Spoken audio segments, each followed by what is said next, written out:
RM Madhav గారు deputy CM గారు మాట్లాడబడి చాలా స్పష్టంగా డీటెయిల్స్ అని చెప్పారు. ఇది ప్రజల మనోభావాలకు సంబంధించిన విషయం. ఈరోజు ఒకసారి ఆలోచిస్తే నాకు వెంకటేశ్వర స్వామితో ఒక విధంగా మా ఇంటి కులదైవం. అంతేకాకుండా నేను చిన్నప్పటి నుంచి మా ఊరు నుంచి లేకపోతే మా ఇంటి దగ్గర నుంచి వెంకటేశ్వర స్వామి నామాలు మంగాపురం ద్వారా కనపడుస్తూ ఉంటాయి. అది చూసినప్పుడంతా ఆ భక్తిభావం కానీ ఆయన యొక్క ప్రభావం రీఇన్ఫోర్స్ అవుతూ వచ్చేది.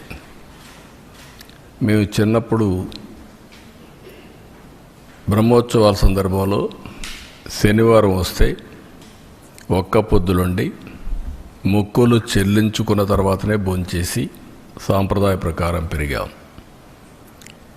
ప్రతి సంవత్సరం పరీక్షలు రాసిన తర్వాత దేవుని దగ్గరికి నడిచిపోయి అక్కడి నుంచి మళ్ళీ నడిచి తిరుపతికి వచ్చేవాళ్ళం. ఈ దారిలో పోయి ఆ దారిలో వచ్చేవాళ్ళం. అలాంటిది ఇటీవల కాలంలో కొన్ని అపచారాలు జరిగే పరిస్థితి వచ్చింది. నేను ముఖ్యమంత్రిగా ఎప్పుడు ఏది కూడా వైలేట్ చేయకుండా ఒక పద్ధతి ప్రకారం వెళ్తూ వచ్చాను. 2003లో నా మీద హత్యా ప్రయత్నం జరిగింది. అది సాక్షాత్తు అలిపిరిలో. ఆ రోజు నేను ఒక పవిత్రమైన కార్యక్రమానికి శ్రీకారం చుట్టాను. అది ప్రాణదానం, కార్పస్ అభివృద్ధి చేయడానికి. సిమ్స్లో ప్రారంభించి ఆ రోజే ఆనాటి చైర్మన్ టీటీడీ ఆదికేశులు గారు 1 కోటి రూపాయలు ఫస్ట్ విరాళం ఇస్తే దాన్ని అక్నాలెడ్జ్ చేసి అనౌన్స్ చేసి కొండపైకి పోయేటప్పుడు దగ్గర 23-24 క్లేమోర్ మైన్స్ నా మీద ప్రయోగించడం, కొన్ని క్లేమోర్ మైన్స్ వచ్చి నా కారు కొట్టడం. ఆ రోజు కూడా ఒక పవిత్రమైన రోజు అది. ఎందుకంటే బ్రహ్మోత్సవ సందర్భంగా ప్రభుత్వ లాంఛనాలు దేవునికి ఇచ్చే సందర్భం. అక్కడి నుంచి మామూలుగా అయితే బతికే సమస్య లేదు. అది నాకు పునర్జన్మ. సాక్షాత్ వెంకటేశ్వర స్వామి దిగొచ్చి నన్ను కాపాడాడు తప్ప లేకపోతే ఏ విధంగా కూడా బ్రతికే సమస్య లేదు. అలాంటివి చూసినప్పుడు దేవుడిని నమ్మకుండా ఉండలేము. ఒకప్పుడు ఇదే అసెంబ్లీలో 2 కొండలు 7 కొండలు కాదంటే మేము అనునిత్యం 7 కొండలవాడ వెంకటరమణ గోవింద గోవింద అంటూ నడుచుకుంటూ వెళ్ళేవాళ్ళం. ఆ విషయం జ్ఞాపకం చేశాను. ఇది భక్తుల మనోభావాలు. భక్తుల మనోభావాలతో ఆడుకోవద్దండి అని చాలా స్పష్టంగా చెప్పాం. గడిచిన 5 సంవత్సరాలు వీళ్ళ ప్రవర్తన పరాకాష్ఠకెళ్ళింది. వీళ్ళ అధికారం ఉన్నప్పుడు రాముడి తల తీసేస్తే నేను అక్కడికి పోయి అడగడానికి, వాస్తవాలు చూడడానికి పోతే తిరిగి నా మీద కేసు పెట్టారు.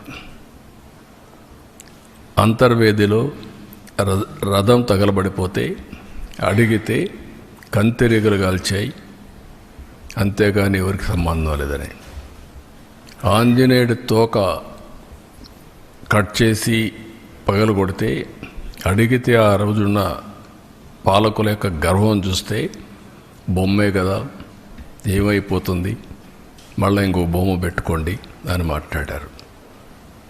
అదే మరి ఇవన్నీ జరుగుతూ ఉంటే చర్యలు తీసుకోకుండా తిరిగి మా పార్టీలపైనే బ్లేమ్ చేయడం మొదలుపెట్టారు. మేమే చేసి మేమే ఎన్ని బయట పెడుతున్న పరిస్థితికి వచ్చారు. తిరుమల ఈరోజు ఏదైతే చెప్పారో ఈరోజు వచ్చింది కాదు. 2022లో వీళ్ళు పంపించిన రిపోర్ట్ ప్రకారం TFTRI చాలా స్పష్టంగా కల్తీ జరుగుతుందని చెప్పారు. డెలిబరేట్గా తొక్కిపెట్టారు, యథేచ్ఛగా కొనసాగించారు. నేను ముఖ్యమంత్రి కాకమునుపు నేను చాలాసార్లు ప్రయత్నం చేశాం, పోరాడాం. కడాను నేను ముఖ్యమంత్రి అవుతానే నేను నిర్ణయాలు తీసుకున్న దాంట్లో ప్రధానమైన నిర్ణయం, ముఖ్యమంత్రిగా ఫంక్షన్ చేయాలంటే ఒక ప్రిన్సిపల్ సెక్రటరీ ఉండాలి. ఫస్ట్ ప్రిన్సిపల్ సెక్రటరీని పోస్ట్ చేశాను.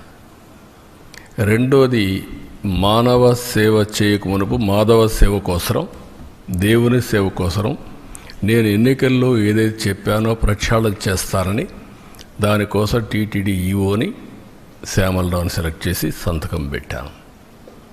ఈ రెండు చేసిన తర్వాతనే రెగ్యులర్ కార్యక్రమాలకు నేను వెళ్ళాను. అదే సమయంలో వెళ్ళిన తర్వాత అక్కడ జరిగే పరిస్థితులు చూసి ఇక్కడ పొరపాట్లు ఉన్నాయి కాబట్టి మనం టెస్ట్ చేయాలనే ఉద్దేశంతో అక్కడ శాంపుల్ తీసి ఎన్డీడీబీ పంపించారు.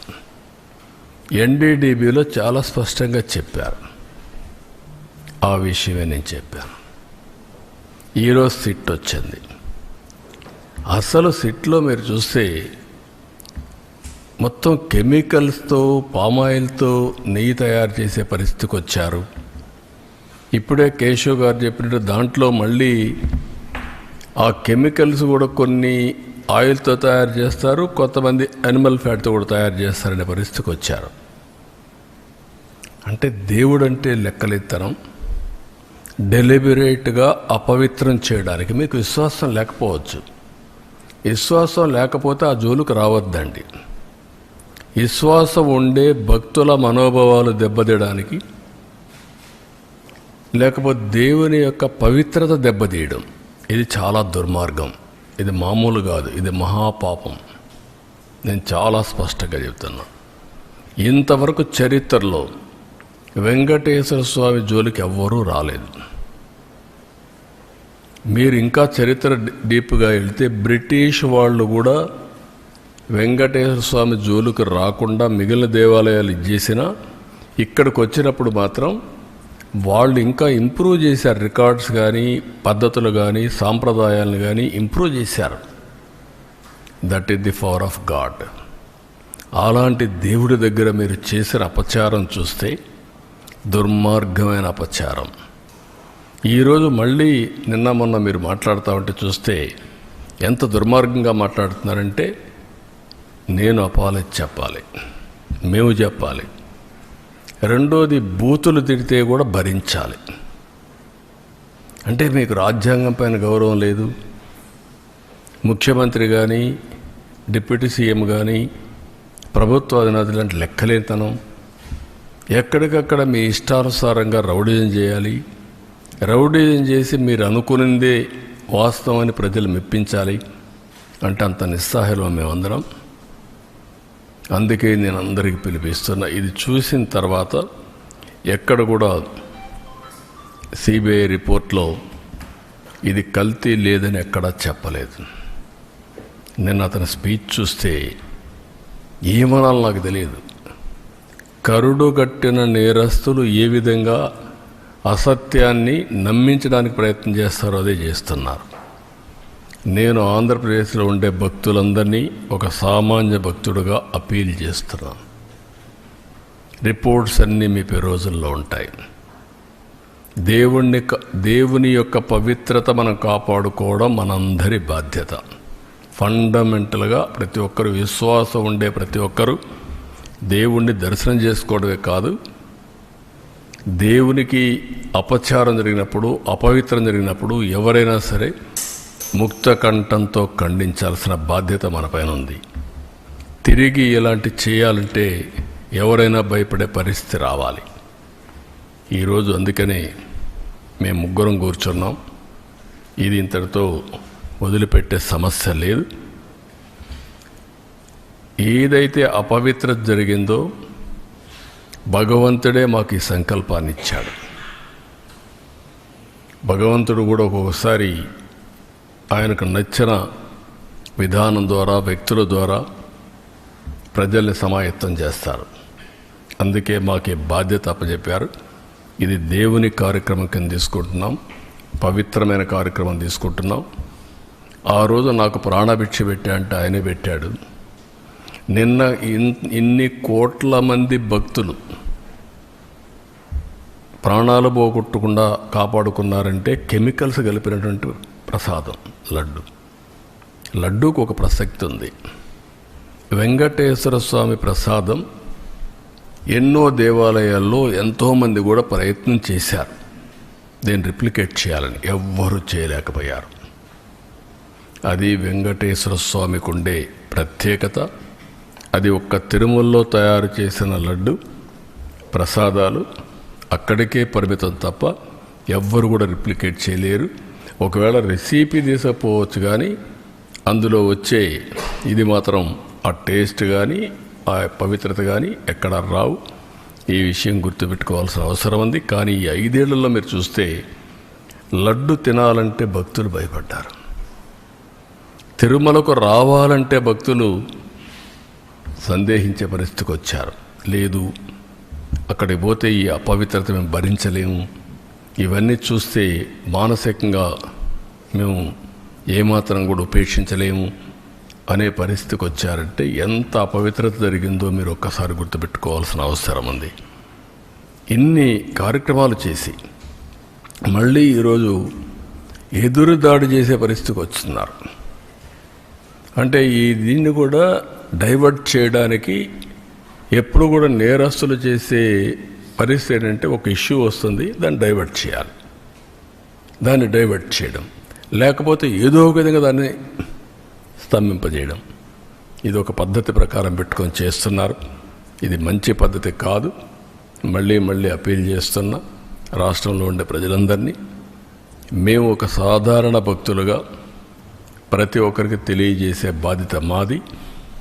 బాధ్యతలో ఉండే ప్రభుత్వంగా ఎలాంటి తిరిగి జరగకుండా పవిత్రతను కాపాడడానికి ఏ చర్యలు తీసుకోవాలని అన్ని చర్యలు తీసుకున్నాం, ఇంకా తీసుకుంటాం. అదే మరి దోషులను కూడా అన్ని విధాలా శిక్షించడానికి అన్ని చర్యలు తీసుకొని ముందుకు పోతాం. ఇది బ్రీఫ్గా.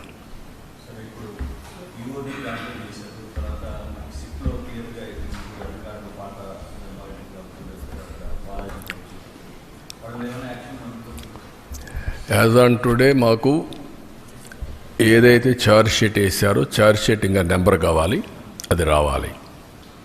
అదే మరిగా మాకు యాక్షన్ తీసుకోమని ఒక రిపోర్ట్ పంపించారు సిబిఐ. వీళ్ళందరిపైన అడ్మినిస్ట్రేటివ్ యాక్షన్స్ తీసుకోమని పంపించారు. అందుకే 1 మ్యాన్ కమిటీ ఓటేసి మొత్తం అనలైజ్ చేసి ఎక్కడెక్కడ ల్యాబ్సెస్ ఉన్నాయి ఆ ల్యాబ్సెస్ అన్ని అధ్యయనం చేసి యాక్షన్ స్టార్ట్ చేస్తాం. అవసరమైతే కోర్టులో కూడా ఇంకా ఏదైనా అడిషనల్ ఇన్ఫర్మేషన్ ఉంటే సబ్మిట్ చేస్తాం.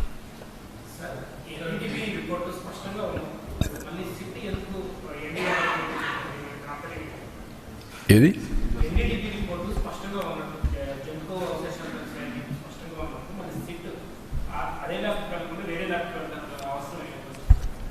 ఏది ఏమైనా ఆ ల్యాబ్కు పోయినా ఏ ల్యాబ్కు పోయినా ఒక్కొక్కసారి ఒక్కొక్కరికి ఆ lab report as on today ఇచ్చిన రిపోర్ట్లో కూడా మీరు చూస్తే ఏమన్నారు, మేము పూర్తిగా రూల్ అవుట్ చేయడం లేదు, కానీ మాకు ఆ టెక్నాలజీ లేదు, ఇది కమర్షియల్ కాదు, మేము ఇంటర్నల్ హౌస్లో డెవలప్ చేసుకుని దాని ప్రకారం రిపోర్ట్ ఇస్తున్నాం చాలా స్పష్టంగా చెప్పారు.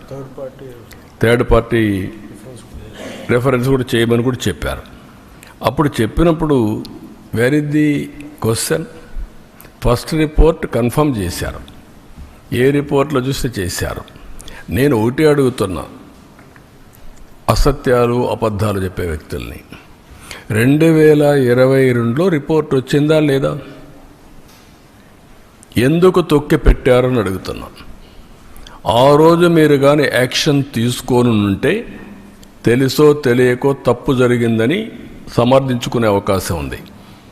కానీ మీరు డెలిబరేట్గా చేశారు కాబట్టి, డెలిబరేట్గా చేయాలనుకున్నారు కాబట్టి అది తొక్కపెట్టి మీరు ముందుకెళ్ళారు. అందులో కూడా మళ్ళీ ఆనాటి చైర్మన్ పిఏకి డబ్బులు ఇచ్చారు, 4,68,00,000 ఇచ్చారు. అంటే ఏమనుకుంటున్నారు మీరు? బుకాయిస్తే ఇదైపోతుందని. ఇంకా రేపు రాబోయే రోజుల్లో ఆ రిపోర్ట్లని చదివితే ఇంకా చాలా విషయాలు వస్తాయి. టీటీడీ బోర్డు చైర్మన్కి తెలిసే జరిగింది. మెంబర్లంతా కూడా ఎవరంటే వాళ్ళు పోయి కూర్చొని వీళ్ళ మనుషులకు పెట్టుకొని పర్చేస్ కమిటీలో నిర్ణయాలు చేస్తారు, వాళ్ళే ఈరోజు ఎదురుదాడి చేస్తారు. ఇది మంచి పద్ధతి కాదు. అంటే మీరు దౌర్జన్యం చేస్తేనో లేకుంటే రౌడీజం చేస్తేనో ఇక్కడ మీ ఆటలు సాగుతాయనుకుంటే ఆ రోజులు అయిపోయినాయి. మీరే చూశారు ఈరోజు రాష్ట్రంలో. ఆ రోజు ముఖ్యమంత్రిగా నేనే ఉన్నాను. వివేకానంద రెడ్డి మర్డర్ చేసిన నెక్స్ట్ డే కత్తి నా చేతిలో పెట్టారు. ఇప్పుడు అదే చేయాలనుకుంటున్నారు. మంచి పద్ధతి కాదు. అది కూడా మీరు పెట్టుకుని దేవునితో పెట్టుకున్నారు. నాతోనే కాదు, దేవునితో పెట్టుకోవడం మంచిది కాదు. ఇది ప్రతి ఒక్కరు కూడా మక్కాకు పోవాలని ముస్లిమ్స్ అనుకుంటారు, దారుసలాముకు పోవాలని, జెరూసలాముకు పోవాలని క్రిస్టియన్స్ అనుకుంటారు. అదే సమయంలో తిరుపతికి వచ్చి దర్శనం చేసుకోవాలని హిందువులు కోరుకుంటారు. ఒక్కసారి కాదు, ఎన్నిసార్లు వీలైతే అన్నిసార్లు వస్తే అంత మోక్షం వస్తుందని, అదే మరి వాళ్ళ జీవితానికి విముక్తి వస్తుందని కోరుకుంటారు. అలాంటి పవిత్రమైన వెంకటేశ్వర స్వామితో పెట్టుకోవడం మంచిది కాదు. నేను ఎప్పుడూ నమ్ముతాను, కలియుగ దేవుడు వెంకటేశ్వర స్వామి.